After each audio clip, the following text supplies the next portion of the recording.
Hello नमस्कार। Optics में जो न्यूटन वाले अपनी चल रही थी और उसके अंदर लास्ट में अपन ने बात कर ली थी कि परावर्तित प्रकाश के अंदर दीप्त और अदीप्त फ्रिंजों के लिए जो कंडीशन है वो कंडीशन क्या होगी। आज हम बात करेंगे कि जो ब्राइट और डार्क जो फ्रिंज हैं उनका व्यास क्या होगा, उनका डायमीटर क्या होगा। तो देखो, परावर्तित प्रकाश के द्वारा प्राप्त वलयों का व्यास का मतलब है डायमीटर। व्यास का मतलब क्या बताया, डायमीटर बताया। तो देखो, इसके लिए कोई खास बात नहीं है। सबसे पहले तो जहां पर अपनी फिल्म प्राप्त होती है वहां पर जो फिल्म की मोटाई है वो अपन फाइंड आउट कर लेते हैं आराम से। तो देखो, डायग्राम बनाता हूं मैं पहले इसको ऐसे शुरुआत ऐसे कर देते हैं। माना कि जो लेंस है, जो लिखा था प्लेनो कॉन्वेक्स लेंस लिखा था, वो इस जो स्फेयर है इसका एक टुकड़ा है। चलो और थोड़ा सा बड़ा कर देता हूं इसको।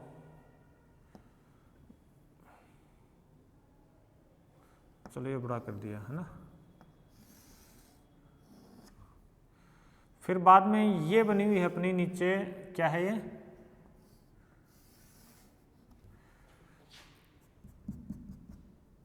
इसको थोड़ा सा यूं करो। इसका सेंटर ये सी है, सेंटर ऑफ कर्वेचर। फिर बाद में एक सेकंड, इसका ये ओ पॉइंट है। यहाँ से यहाँ तक की जो डिस्टेंस होगी उसको बोलेंगे रेडियस ऑफ कर्वेचर। सी ओ जो है वो आपका क्या होगा, रेडियस ऑफ कर्वेचर। ये आपकी प्लेट पी है, ये पूरा पूरा क्या लेंस एल है। ये बात समझ आ गई सबके। ये पॉइंट्स माना कि आपका ए पॉइंट था, ए पॉइंट ध्यान दो, उसमें जो लाइट है वो रिफ्लेक्ट हुई थी। यहां से यहां तक की जो मोटाई है, इसको मैं थोड़ा डॉट डॉट कर रहा हूं। ये पॉइंट माना कि ई पॉइंट है। ये पॉइंट क्या है, ई पॉइंट है। अब मेरी बात सुनो, या तो ई ओ बोल दो या यहां से यहां तक की जो मोटाई है, ये जो मैं कर रहा हूं, चलो एक मिनट के लिए, ये जो लेंथ है, मोटाई है, माना कि यहां पर एन वी डार्क या ब्राइट फ्रिंज प्राप्त हुई है आपको, तो इसकी जो मोटाई है वो थोड़ी देर पहले लिखी थी, इसको लिख देते हैं टी एन। क्या लिख देते हैं, टी एन लिख दिया। मेरे हिसाब से डायग्राम में आपकी कोई दिक्कत नहीं है। एक ये और इसको मिला देता हूं। मेरे हिसाब से सी ओ और सी ए दोनों क्या होंगी, आर के इक्वल होंगी। सी ओ और सी ए दोनों क्या होंगी, आर के इक्वल होंगी। डायग्राम ठीक से समझ में आ गया मेरे हिसाब से। ए पॉइंट कौन सा है, ये पॉइंट ए है। चलो इसको यहां लिख देता हूं। ये पॉइंट है ना, ये पॉइंट आपका ए पॉइंट है, और जहां पर लाइट है वो रिफ्लेक्ट हुई थी उसकी बात हो रही थी। ये क्या कुछ क्या समझ आ गया ना सबके। तो देखो, यहां जो ट्राइंगल आपको एक दिखाई दे रहा होगा, त्रिभुज सी ई ए में पाइथागोरस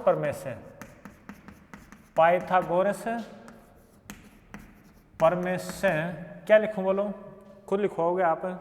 ये लिखा जाएगा C A square equal to C E square plus C E A square, E A का स्क्वायर। समझ आ गई। मेरे हिसाब से ई ए जो है वो जो आपकी जो रिंग प्राप्त होगी उसकी रेडियस है, तो एन वी जो रिंग प्राप्त हो रही है तो उसको लिखा आर एन। क्या लिखा, आर एन। तो वैल्यू पुट करो। सी ए है वो किसके बराबर है, कैपिटल आर का बराबर है। सी ई डायरेक्ट अपन को मालूम नहीं है, लेकिन सी ई को लिख सकता हूं सी ओ माइनस ई ओ लिख सकता हूं। चलो ई ए की जगह एक बार ई ए छोड़ देता हूं। सी ओ क्या आपका आर है, ई ओ क्या है, टी एन। थोड़ा गौर करो, यहां से यहां तक की मोटाई टी एन है, तो ई ओ भी क्या होगी, टी एन होगी। चलो ये लिखा, प्लस ये क्या आपका आर एन का स्क्वायर, ये आर स्क्वायर है। इसको आगे देखो सोल्व करता हूँ। R square equal to R square plus T N square minus 2RTn plus RN square. R square से आर स्क्वायर कैंसिल। अब देखो चूंकि जो Tn है ना वो r की तुलना में बहुत कम है, तो इस कारण Tn स्क्वायर है उसको लगभग क्या मान सकता हूँ, 0 मान सकता हूँ। तो Tn स्क्वायर को 0 लिखेंगे तो Rn स्क्वायर इक्वल टू आपका आ जाएगा 2RTn, या फिर Rn इक्वल टू क्या आ जाएगा, √2RTn आ जाएगा। समझ आ गई। इसके बाद में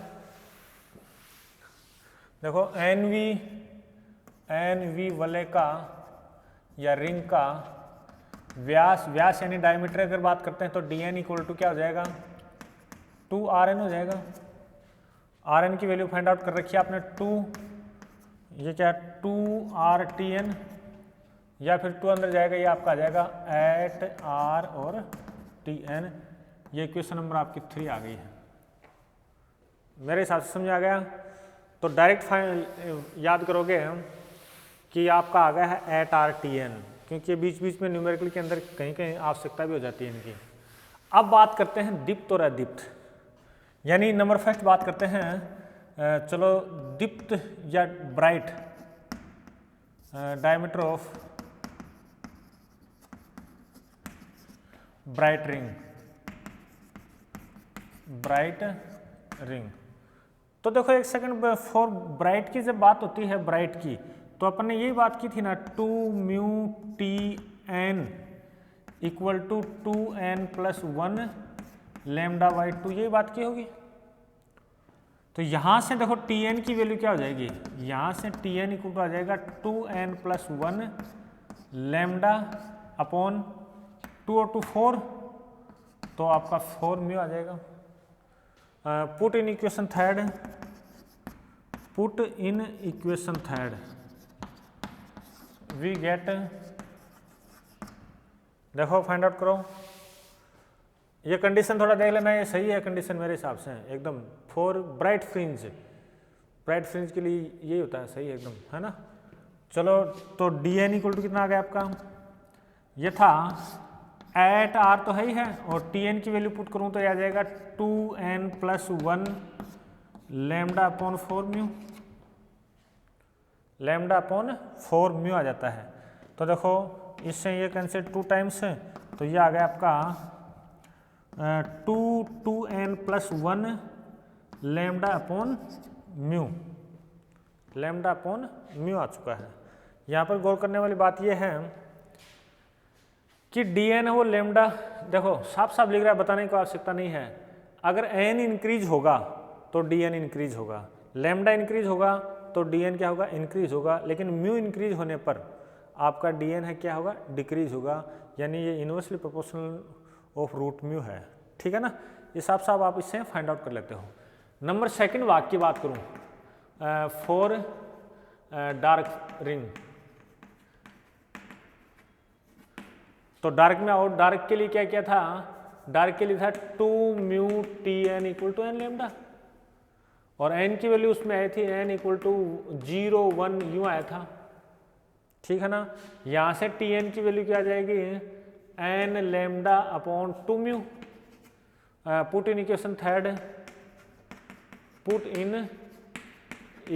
थर्ड वी गेट, देखो dn इक्वल टू क्या फाइंड आउट आएगा आपका, dn इक्वल टू, देखना एक मिनट के लिए, ये रहा, ये है @R तो है ही, Tn की जगह क्या लिखूँ, n λ/2μ,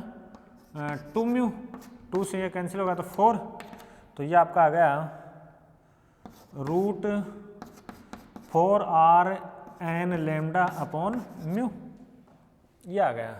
अब देखो dn आप फाइंड आउट कर सकते हो, n ये अगर ये आपकी find out, r radius of curvature spherometer के द्वारा फाइंड आउट कर लेते हैं। ये साफ साफ आप लिख सकते हो कि dn proportional to √n, dn is proportional to √λ, और dn is inversely proportional to μ। अगर एयर की बात कर लेते हैं तो म्यू की वैल्यू क्या आ जाती है आपकी, 1 आ जाती है। तो इस प्रकार से आप इन जो फिल्म हैं इनके लिए आप डायमीटर फाइंड आउट कर सकते हो। फिर बाद में एक ये भी है fringe width. Fringe width find out कैसे करें? तो फ्रिंज विड्थ की डेफिनेशन क्या थी? जो दो क्रमागत डार्क या फिर ब्राइट फ्रिंजों के बीच की जो डिस्टेंस होती है उन्हीं को क्या बोलते हैं? फ्रिंज विड्थ बोलते हैं। ठीक बात ना? चलिए तो पहले तो फिर डार्क से कर लेते हैं। डार्क से कर लेते हैं। डार्क के लिए बात करूँ, अगर मैं बीटा लिखूँ तो ये आएगा आपका Rn+1 Rn+1 माइनस Rn, तो ये लिखा Rn+1 माइनस Rn, या इसी को मैं ऐसे लिख सकता हूँ 1/2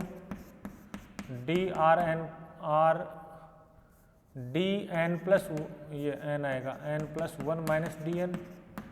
1/2 क्यों आया सबको मालूम है मेरे हिसाब से, हम डायमीटर है वो रेडियस का डबल होता है। फिर बाद में अगर मैं डार्क की बात करता हूँ तो डार्क के लिए ये रहा, ये कंडीशन फुलफिल करो तो 1/2 तो पड़ा रहेगा। ये लिखता हूँ n+1, तो रूट के अंदर आ जाएगा आपका 4Rn+1 लैम्डा अपॉन म्यू, ये आ जाएगा माइनस यह आ जाएगा 4Rn लैम्डा अपॉन म्यू। इसमें जो कॉमन आ रहा है उसको कॉमन निकालो तो ये आ जाएगा 1/2 तो है ही, इधर तो रह गया n+1 माइनस रूट n, और ये रह गया 4R लैम्डा अपॉन म्यू। इस 4 से 4 काटना चाहो तो ये कट जाएगा, तो ये आ गया आपका n+1 माइनस रूट n और root R lambda upon mu. तो इस प्रकार से देखो डार्क फ्रिंज का ये जो फ्रिंज विड्थ आप फाइंड आउट कर सकते हो। बात समझ आ गई सबके? फाइंड आउट कर सकते हो। अरे समझ आया नहीं यही?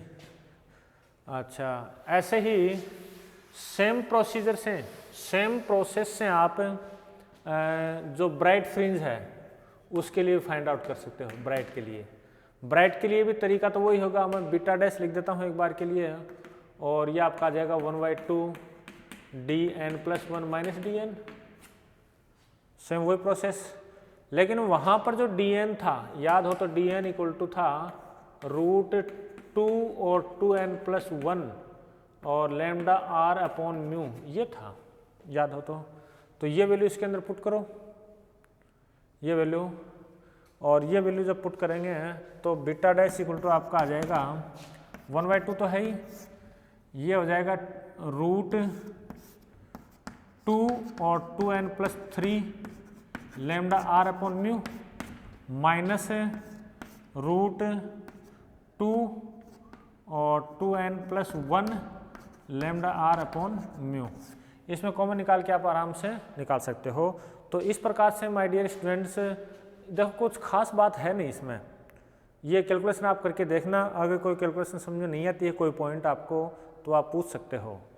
थैंक यू, बहुत बहुत धन्यवाद। नेक्स्ट वीडियो के अंदर अपन जो ट्रांसमिटेड है उसकी बात करेंगे, ट्रांसमिटेड है उसकी बात करेंगे।